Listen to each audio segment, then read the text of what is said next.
تو آپ democratic process کو اسی طریقے سے ڈی ریل رہنے دیں یا اس کو مزید ڈی ریل کرنے میں مدد کریں ان قوتوں کی جو اس کو ڈی ریل کرنا چاہتے ہیں آن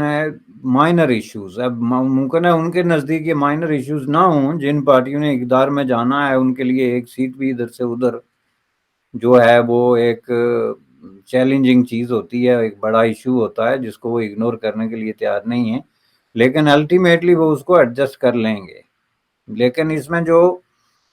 بنیادی طور پہ جو سب سے امپارٹنٹ نیوز ہے وہ کیا ہے کہ اگر اسی ڈی لمیٹیشن کے تحت جو ہے وہ انتخابات ہوتے ہیں تو جو اس طرح کی مختلف قسم کی جو افواہیں تھی کہ جی یہ جموں کو بھی اسٹیٹ بنا رہے ہیں, کشمیر کو مزید ڈیوائیڈ کر رہے ہیں, جیسا کہ آپ نے دیکھا کہ اس ڈی لمیٹیشن کے سارے اور الیکشن پروسیس میں لداخ نہیں ہے. حالانکہ لداخ جو ہے وہ state of Jammu and Kashmir کا موسٹ امپارٹنٹ ایک پارٹ بنا ہے, رہا ہے, چونکہ وہ ہسٹوریکلی اسٹیٹ کو جو ہے وہ باقی ملکوں اور ریاستوں کے ساتھ جو ہے وہ جوڑنے میں ایک گیٹ وے کا کام دیتا ہے. تو اس حساب سے اس کی امپورٹنس اپنی جگہ, لیکن اس کو الگ کر دیا گیا جو کہ انہوں نے ایکسیپٹ کر لیا, چونکہ جب ڈی لمیٹیشن ایکسیپٹ کر لی الیکشن میں چلے گئے تو اس کا مطلب ہے اس کو کر لیا. تو یہی بات جموں کی بھی ہو سکتی تھی. حالانکہ میرے نزدیک اسٹیٹ ہوڈ جو ہے وہ کوئی مقدس چیز نہیں ہے. کسی بھی دنیا کے کہیں ہم نے تاریخ میں دیکھا ہے کہ ہزاروں بلکہ لاکھوں کی تعداد میں ریاستیں مارز وجود میں آئی اور ڈس اپیئر ہو گئی.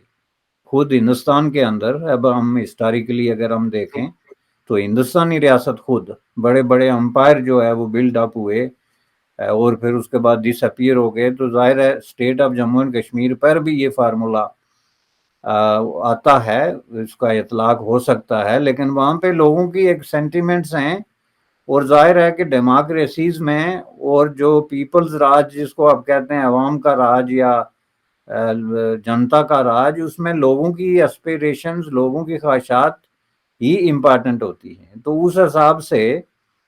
اگر یہ ایک طرح کی بارگیننگ ہی ہے کہ وہ جموں کو مزید اسٹیٹ نہیں بنا رہے اور state of Jammu and Kashmir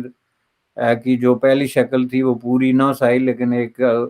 at least Jammu اور کشمیر دو انٹیٹیز کو شامل کر کے, تو اگر وہاں پہ الیکشن ہوتے ہیں اور اقتدار جو ہے اور فیئر الیکشن ہوتے ہیں جو سب سے بڑی بات ہے,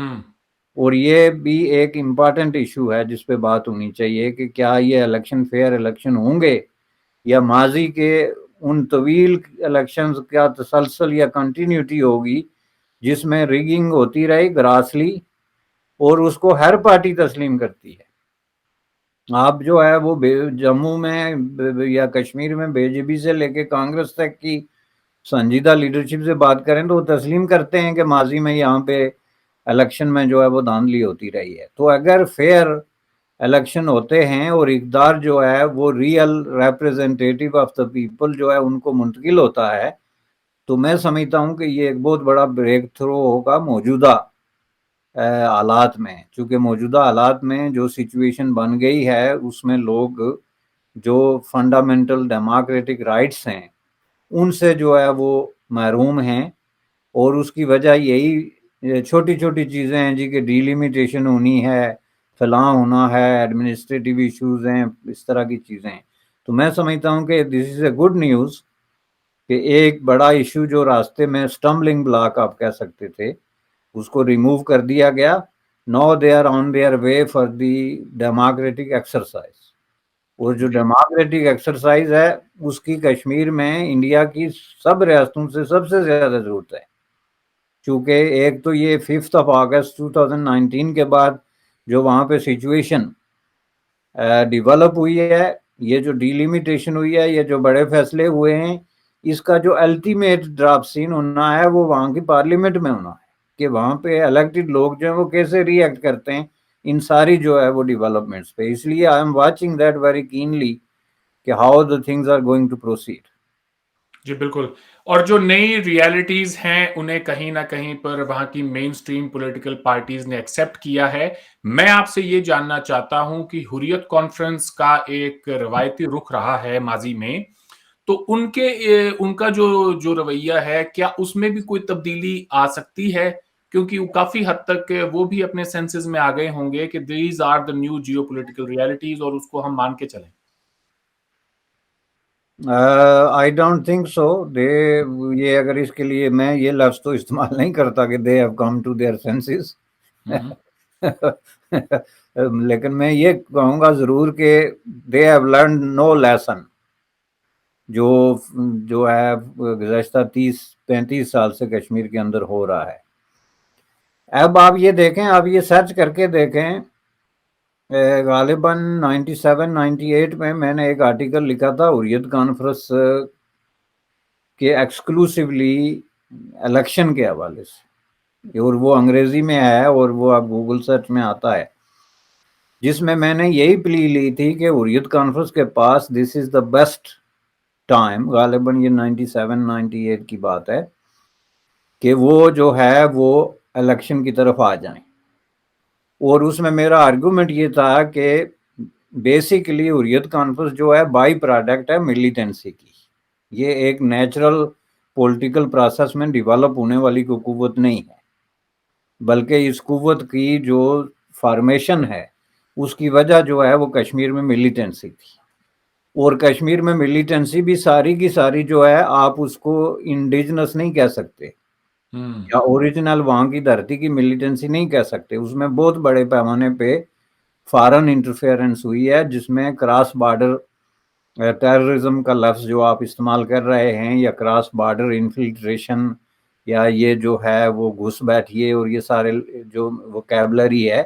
وہ اس کو ڈسکرائب کرتی ہے کہ کس طریقے سے آزاد کشمیر کی طرف سے اور پختونخوا کی طرف سے اور افغانستان کی طرف سے فارن ملیٹنٹس جو ہے ان کو ٹرینڈ کر کے مختلف اسلامک فنڈامنٹلسٹ فورسز نے کشمیر میں جو ہے وہ داخل کیا، جس کی وجہ سے وہاں کی بہت ساری جو لوکل قوتیں تھیں وہ نیوٹرلائز ہو گئی، جس میں کچھ ایسی سیکولر گروپ بھی تھے جن کو کسی حد تک آپ سیکولر کہہ سکتے ہیں، جس میں جے کے ایل ایف بھی شامل تھی، ان کو نیوٹرلائز کر دیا گیا بائی فورس. اور اس کے نتیجے میں ایک نئی لیئر جو ہے کریٹ کی گئی، جو ملیٹنسی اور حریت کانفرنس کے درمیان ایک طرح کا نیکسس بن گئی، اور جس کی وجہ سے حریت کانفرنس ایک لیجیٹیمیٹ آرگنائزیشن کے طور پر اپنے آپ کو پیش کرنے میں کامیاب ہوئی کہ جی ہم یہاں کے لوگوں کو ریپرزینٹ کرتے ہیں.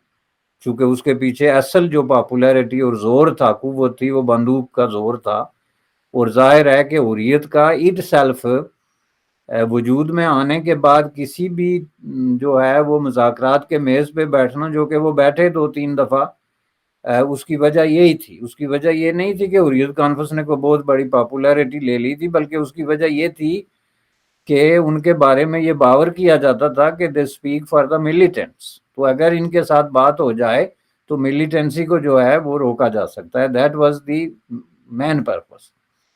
تو اس وقت بھی میں نے یہ کہا تھا کہ یہ اب ہو گیا. پہلی بات ہے یہ ہونا نہیں چاہیے تھا کہ کشمیر کے اندر جو ہے وہ فارن ملیٹنٹ عناصر کو داخل کر کے تو لوکل جو بھی انریسٹ ہے یا جو بھی سچویشن ہے اس کو ٹیک اوور کر کے تو اپنے مقاصد کے لیے استعمال کر دیا جائے. یہ ہونا نہیں چاہیے تھا، لیکن یہ چونکہ ہو گیا تو اب اس کے اثرات کو جو ہے وہ ریورس کرنے کا طریقہ یہ ہے کہ حریت کانفرنس جو ہے وہ ملیٹنسی کو ایک طرف رکھ کے اگر کنڈم نہیں کر سکتی تو ایٹ لیسٹ اس کو ابینڈن کر کے تو ڈیموکریٹک پروسیس میں آنے کا اعلان کر دے. جبکہ حریت کانفرنس کی سارا کا سارا زور اس بات پہ رہا ہے کہ نہیں جی ہم نے الیکشن میں نہیں آنا، جو کہ بنیادی طور پہ آپ اس کو کسی بھی اینگل سے دیکھیں تو ایک ان ڈیموکریٹک قسم کا آپشن ہے، جو کسی بھی ڈیموکریسی اور جدید دنیا میں کسی بھی مہذب معاشرے میں کسی بھی اس طرح کی کانسٹیٹیوئنسی میں وہ قابل قبول نہیں ہے. لیکن یہ ہے کہ انہوں نے وہ روش برقرار رکھی جس پر وہ آج تک بھی برقرار ہیں. جب آج تک بھی برقرار ہیں تو I don't know why some people they are interested in knowing کہ حریت کانفرنس کا اس بارے میں کیا خیال ہے. They have nothing to do with limitation اور ڈی لمیٹیشن اور اینی تھنگ ایلس. اور ود الیکٹورل پروسیس. سوال یہ بنتا ہے بشانی صاحب کی حریت کانفرنس کو ماضی میں ایک وہم رہا ہے کہ پاکستان ہماری پشت پہ کھڑا ہے، اور یہ وہم ہم سب اس بات پر متفق ہوں گے کہ اگست 2019 کے بھارت کے اقدام کے بعد ختم ہو جانا چاہیے، اگر ختم نہیں تو کافی حد تک کم ہو جانا چاہیے. تو اب اس سے انہیں بھی تھوڑا بہت لیسن لینا چاہیے اور اپنی روایتی پالیسی کے اندر اگر کوئی ترمیم کی گنجائش ہے تو وہ کر لینی چاہیے. آپ کیا کہیں گے؟ دیکھیں، یہ وہم جو ہے اس کی وجوہات ہیں اور اس کے پیچھے کچھ ریئلٹیز بھی ہیں. جیسا کہ میں نے عرض کیا کہ جو کراس بارڈر وہاں پہ انفلٹریشن ہوئی یا ملیٹنٹس کو داخل کیا گیا، تو ظاہر ہے وہ گورنمنٹ آف پاکستان کی مرضی کے بغیر تو نہیں ہوا نا، یا ان کی آشیرواد کے بغیر یا ان کی فیسیلیٹیشن کے بغیر نہیں ہوا. اور یہ تو بے نظیر بھٹو سے لے کے تو عمران خان تک، یعنی لیٹسٹ اور ویری اولڈ جو رجیم ہے، انہوں نے اپنے اپنے الفاظ میں اپنی اپنی جگہ پہ تسلیم کیا کہ یہ ہم نے کیا. سب سے پہلے بے نظیر بھٹو نے یہ تسلیم کیا تھا کہ ہم نے جو ہے وہ کس طرح، اور ظاہر ہے کہ کوئی تسلیم نہ بھی کرے، ہم نے اپنی آنکھوں سے دیکھا کہ کس طرح جو ہے وہ ملیٹنٹس کی فری موومنٹ ہوتی تھی رائٹ فرام کابل ٹو سری نگر. راستے میں کئی فوجی چیک پوسٹیں تھی جہاں پہ لوگ یہ ان جعلی تنظیموں کے کارڈ دکھا کے حزب فلاں اور حزب دس اینڈ حزب دیٹ کہ وہ کارڈ لہرا کے تو ان کو لیسے فیک، جس کو فرینچ میں کہتے ہیں، گزر جانے کا اجازت دے دی جاتی تھی، جس پہ کہ ملیٹری چیک پوسٹوں کی بات کر رہا ہوں میں، اسلحہ سمیت. تو یہ باقاعدہ فیسیلیٹیٹ ہو رہی تھی. تو اس کی وجہ سے تو وہم تو ظاہر ہے کہ پیدا ہونا تھا حریت کانفرنس میں، لیکن اس کے اندر جو بہت ساری چیزیں تھیں جو حریت کانفرنس جن کا شعور اور ادراک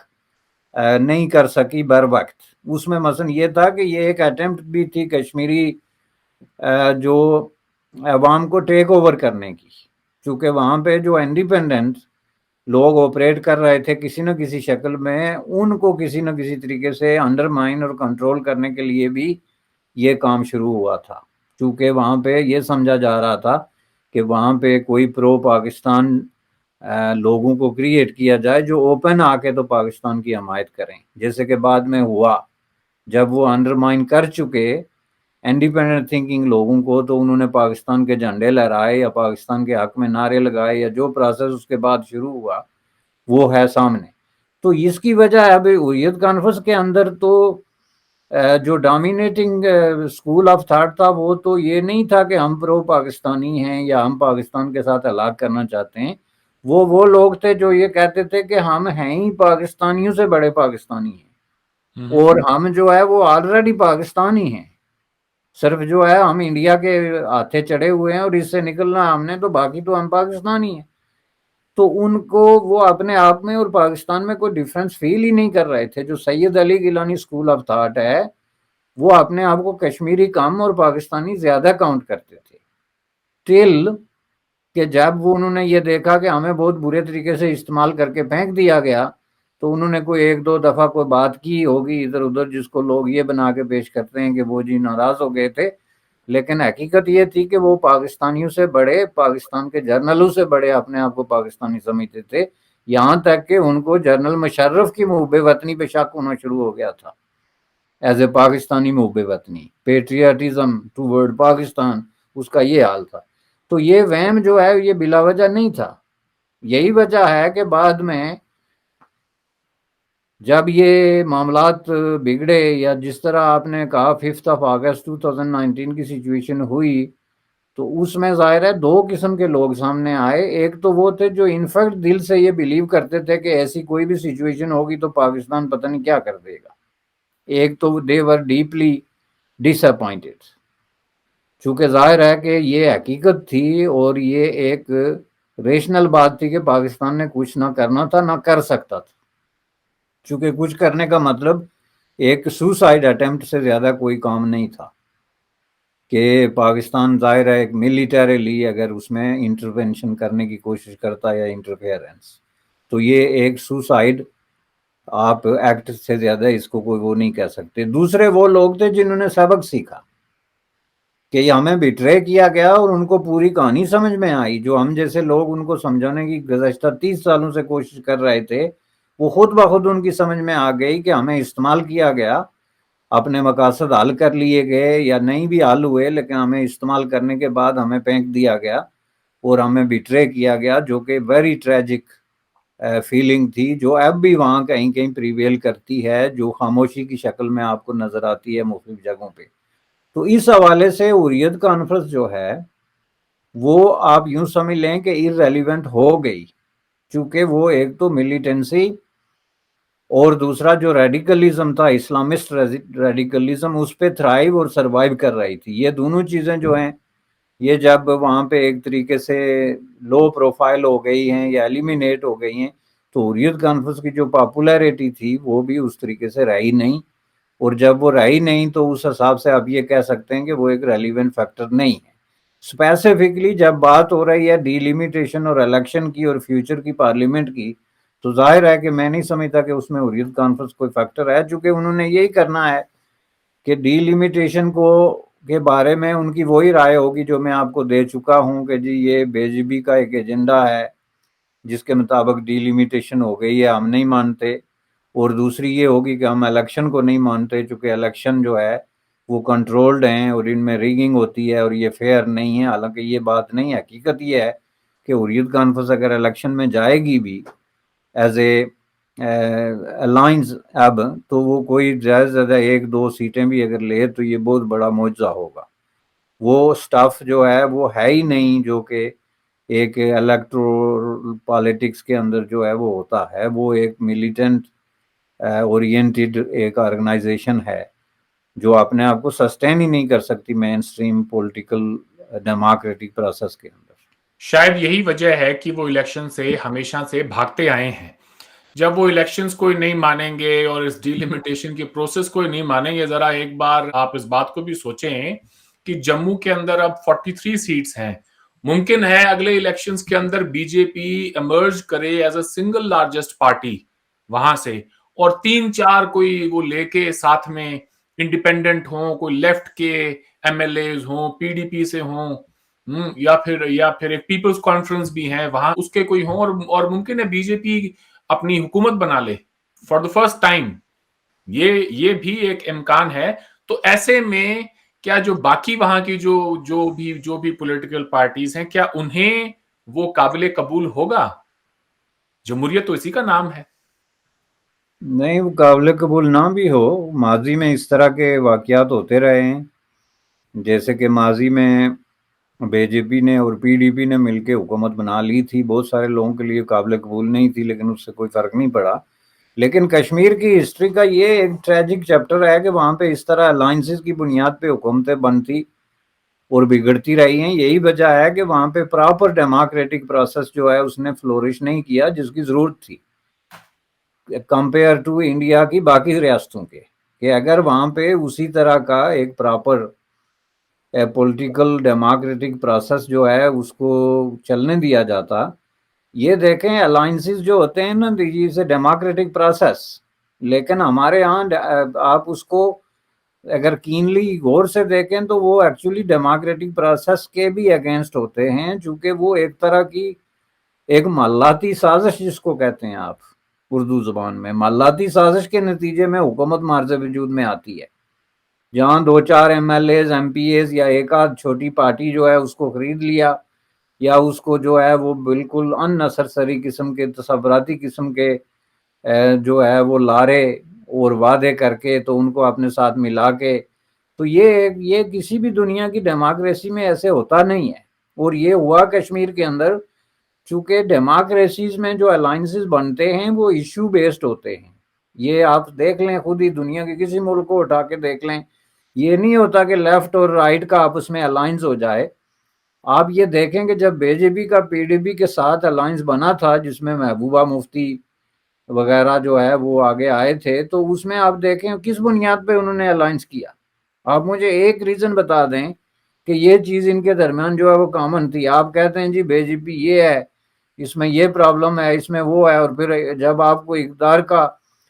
تھوڑا سا جو ہے وہ جھلکی دکھا دی جائے تو آپ سب بھول جاتے ہیں، اور اس کے بعد آپ کہتے ہیں جی ہم نے گاندھی کے ہندوستان سے ہلاک کیا تھا۔ گاندھی کے ہندوستان سے ہلاک کیا تھا تو what the hell you were doing with B J P government? وہ تو گاندھی والے کوئی سارے غائب ہو گئے تھے، وہ بھی تو موجود تھے نا، ان کے ساتھ بیٹھ جاتے اپوزیشن میں۔ تو اقتدار کے لیے تو آپ کو جو ہے